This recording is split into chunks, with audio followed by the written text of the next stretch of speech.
ಈಗ ಉತ್ತರ ಕನ್ನಡ ಜಿಲ್ಲೆಯಲ್ಲಿ ಕೂಡ ವ್ಯಾಪಕವಾದ ಮಳೆಯಿಂದ ಪ್ರವಾಹ ಸನ್ನಿವೇಶ ಉಂಟಾಗಿದೆ. ಅದರಲ್ಲೂ ಪರ್ಟಿಕ್ಯುಲರ್ ಆಗಿ ಅಂಕೋಲಾ ತಾಲೂಕಿನ ಹಲವು ಭಾಗದಲ್ಲಿ ಅವಾಂತರವಾಗಿದೆ.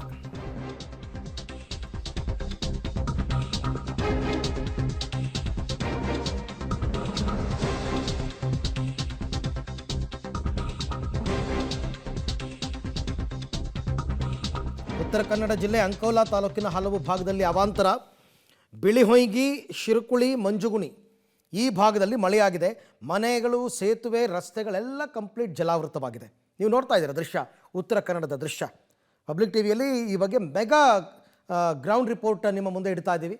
ಯಾವ ಯಾವ ಜಿಲ್ಲೆಯಲ್ಲಿ ಮಳೆಯಿಂದಾಗಿ ಯಾವ ಯಾವ ಪರಿಸ್ಥಿತಿ ಆಗಿದೆ ಅನ್ನೋದಕ್ಕೆ ಸಂಬಂಧಪಟ್ಟಂಗೆ ಈಗ ನೀವು ನೋಡ್ತಾ ಇರ್ತಕ್ಕಂಥದ್ದು ಉತ್ತರ ಕನ್ನಡ ಜಿಲ್ಲೆಯ ಅಂಕೋಲಾ ತಾಲೂಕಿನಲ್ಲಿ ಮಳೆಯಿಂದಾಗಿರುವಂತಹ ಅವಾಂತರ.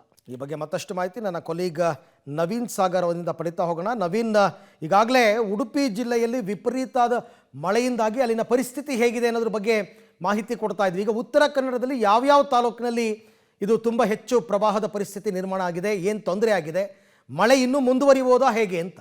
ಉತ್ತರ ಕನ್ನಡ ಜಿಲ್ಲೆ ಕುಮಟಾ, ಅಂಕೋಲಾ ಹಾಗೂ ಹೊನ್ನಾವರ ಭಾಗದಲ್ಲಿ ಅತಿ ಹೆಚ್ಚು ಈಗ ಸದ್ಯದ ಮಟ್ಟಿಗೆ ಮಳೆ ಬರ್ತಾ ಇರುವಂಥದ್ದು. ಈ ಭಾಗದಲ್ಲಿರುವಂಥ ಅಘನಾಶಿನಿ, ಗಂಗಾವಳಿ ನದಿ ಮತ್ತು ಶರಾವತಿ ನದಿಯ ನೀರುಗಳು ತುಂಬಿ ತುಳುಕ್ತಾ ಇರುವಂಥದ್ದು. ಯಾಕಂತಂದರೆ ಮಳೆ ಹೆಚ್ಚಾಗ್ತಾ ಇರೋದಂಥದ್ದು, ಜೊತೆಗೆ ಮಲೆನಾಡು ಭಾಗದಲ್ಲಿ ಹೆಚ್ಚಿನ ಮಳೆ ಆಗಿರೋದ್ರಿಂದಾಗಿ ಈ ಭಾಗದಲ್ಲಿ ಹೆಚ್ಚು ಈಗ ನೀರು ಹರಿದು ಬರ್ತಾ ಇರುವಂಥದ್ದು. ನಾವಿವತ್ತು ಅಘನಾಶಿನಿ ನದಿಯ ತೀರ ಪ್ರದೇಶದಲ್ಲಿ ಇಲ್ಲಿಯೂ ಕೂಡ ಸಾಕಷ್ಟು ಸಮಸ್ಯೆ ಆಗಿರುವಂಥದ್ದು. ಯಾಕಂದರೆ ನದಿಯ ನೀರು ನೀವು ನೋಡ್ಬೋದು, ಈ ಭಾಗದಲ್ಲಿ ಸಾಕಷ್ಟು ದೊಡ್ಡ ಪ್ರಮಾಣದಲ್ಲಿ ಈಗ ಹರಿದು ಬರ್ತಾ ಇರುವಂಥದ್ದು.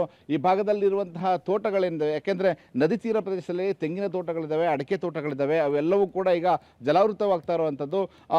ಬೆಳಗಿನಿಂದ ಸಾಕಷ್ಟು ಮಳೆ ಇತ್ತು, ಆದರೆ ಇದೀಗ ಸ್ವಲ್ಪ ಮಳೆಯ ಪ್ರಮಾಣ ಸ್ವಲ್ಪ ಕಮ್ಮಿಯಾಗಿದೆ. ಹೀಗಾಗಿ ಸ್ವಲ್ಪ ನೀರಿನ ಮಟ್ಟ ಈಗ ತಗ್ಗಿದೆ ಅಂತಲೇ ಹೇಳ್ಬೋದು. ಆದರೆ ಮಧ್ಯಾಹ್ನ ನಂತರದ ಹೆಚ್ಚಿನ ಮಳೆ ಆದರೆ ಮತ್ತೆ ಸಾಕಷ್ಟು ಅನಾಹುತ ಆಗುವಂಥದ್ದು. ಹೀಗಾಗಿ ಜಿಲ್ಲಾಡಳಿತ ಕೂಡ ಕುಮಟಾ, ಅದ್ರ ಜೊತೆಗೆ ಹೊನ್ನಾವರ, ಭಟ್ಕಳ ಈ 3 ತಾಲೂಕುಗಳಿಗೆ, ಶಾಲಾ ಕಾಲೇಜುಗಳಿಗೂ ಕೂಡ ರಜೆಯನ್ನು ಘೋಷಿಸಿರುವಂಥದ್ದು. ನೀವು ನೋಡ್ಬೋದು, ಈ ಭಾಗದಲ್ಲಿ ಸಾಕಷ್ಟು ನೀರು ಈಗ ಬರ್ತಾ ಇರುವಂಥದ್ದು.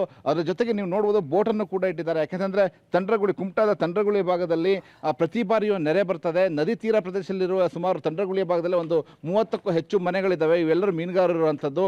ಈ ಭಾಗದಲ್ಲಿ ಹೆಚ್ಚಿನ ಪ್ರಮಾಣದಲ್ಲಿ ನೀರು ಬರ್ತದೆ. ಹೀಗಾಗಿ ರಕ್ಷಣೆಗೂ ಕೂಡ ಒಂದು ಬೋಟನ್ನು ಕೂಡ ಇಲ್ಲಿ ಇಡಲಾಗಿರುವಂಥದ್ದು. ಇನ್ನು ನಾವು ಶಾಲೆಗೂ ಕೂಡ ರಜೆ ಇದ್ದಾವೆ, ಹಾಗೆ ಮಕ್ಕಳನ್ನು ಕೂಡ ಮಾತಾಡಿಸ್ತೀನಿ. ಮಕ್ಕಳು ಕೂಡ ಇಲ್ಲಿ ಸಮಸ್ಯೆಯಲ್ಲಿ ತೊಂದರೆ ಆಗಿರುವಂಥದ್ದು. ಈ ಭಾಗದಲ್ಲಿ ತೋಟ ಕೂಡ ಸಮಸ್ಯೆ ಆಗಿರುವಂಥದ್ದು. ಮಾತಾಡ್ಸೋಣ. ಈಗ ಶಾಲೆಗೆ ರಜೆ ಕೊಟ್ಟಿದ್ದಾರೆ, ಹೇಗೆ? ಏನೇನಾಗಿದೆ ಇಲ್ಲಿ? ಇಲ್ಲಿ ನೀರೆಲ್ಲ ತುಂಬಿತ್ತು ಹಿತ್ತಲದಲ್ಲಿ, ಹಾಗೆ ಗುಡ್ಡ ಕುಸಿದಿತ್ತು. ಮತ್ತೇನೇನಾಗಿತ್ತು ಹೇಳು. ಹಾಗೆ ದೋಣಿ ನೀರೆಲ್ಲ ತುಂಬಿ ನೀರು ತುಂಬ್ಕೊಂಡೇನೆಲ್ಲ ಮುಳುಗೋಗಿತ್ತು ದೋಣಿ ಎಲ್ಲ. ಹಾಗೆ ಪಂಜರನ್ನು ಬಳ್ಕೊಂಡೆಲ್ಲ ಬಂದಿತ್ತು. ಹಾಗೆ ಗಂಜಿ ಕೇಂದ್ರ ಮಾಡಿಸಿದ್ರು. ಇದು ಇಲ್ಲಿ ಈ ಭಾಗದ ಒಂದು ನೈಜ ದೃಶ್ಯ. ಯಾಕೆಂತಂದರೆ ಈ ಭಾಗದಲ್ಲಿ ಸಾಕಷ್ಟು ಅನಾಹುತಗಳಾಗಿದ್ದು, ಹಿಂದೆ ಕೂಡ ಗುಡ್ಡ ಕುಸಿತ ಆಗಿ ತಂಡ್ರಗುಳಿ ಭಾಗದಲ್ಲಿ ಸುಮಾರು 3 ಜನರ ಸಾವನ್ನಪ್ಪಿತ್ತು. ಮತ್ತೆ ಈಗ ತಂಡ್ರಗುಳಿ ಭಾಗದಲ್ಲಿ ಮೇಲ್ಭಾಗದಲ್ಲಿ ಹೆದ್ದಾರಿಯಲ್ಲಿರುವಂತಹ ತಡೆಗೋಡೆಯನ್ನು ನಿರ್ಮಿಸಿದ್ರು, ಅಲ್ಲಿಯೂ ಕೂಡ ಈಗ ಕುಸಿತಾ ಇರುವಂಥದ್ದು. ಯಾಕೆಂತಂದರೆ ಹೆಚ್ಚಿನ ಪ್ರಮಾಣದಲ್ಲಿ ಮಳೆ ಬರ್ತಾ ಇದೆ. ಇನ್ನು 9ನೇ ತಾರೀಕುವರೆಗೂ ಕೂಡ ಮಳೆ ಬರುವಂತಹ ಸಾಧ್ಯತೆ ಇದ್ದಾವೆ ಅಂತ ಹವಾಮಾನ ಇಲಾಖೆ ಮುನ್ಸೂಚನೆ ಕೊಟ್ಟಿದೆ. ಅದ್ರ ಜೊತೆಗೆ 439 ಪ್ರದೇಶಗಳಲ್ಲಿ ಗುಡ್ಡ ಕುಸಿಯುವ ಆತಂಕವನ್ನು ಹವಾಮಾನ ಇಲಾಖೆ ಜಿಲ್ಲಾಡಳಿತಕ್ಕೆ ಸೂಚನೆಯನ್ನು ಕೊಟ್ಟಿರುವಂಥದ್ದು.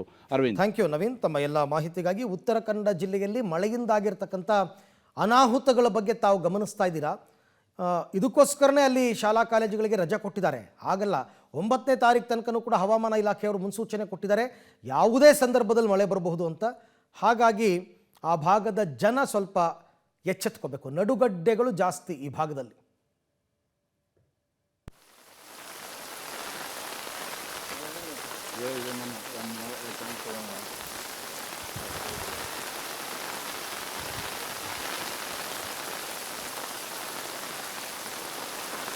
ಇದು ನಮ್ಮ ಮೊಬೈಲ್ ಕವರ್ ಒಂದು ಹಾಕಿಲ್ಲ ನಾನು.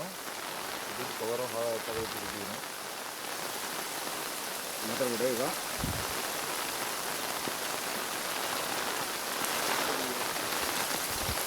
ಇಡ್ತೀನಿ.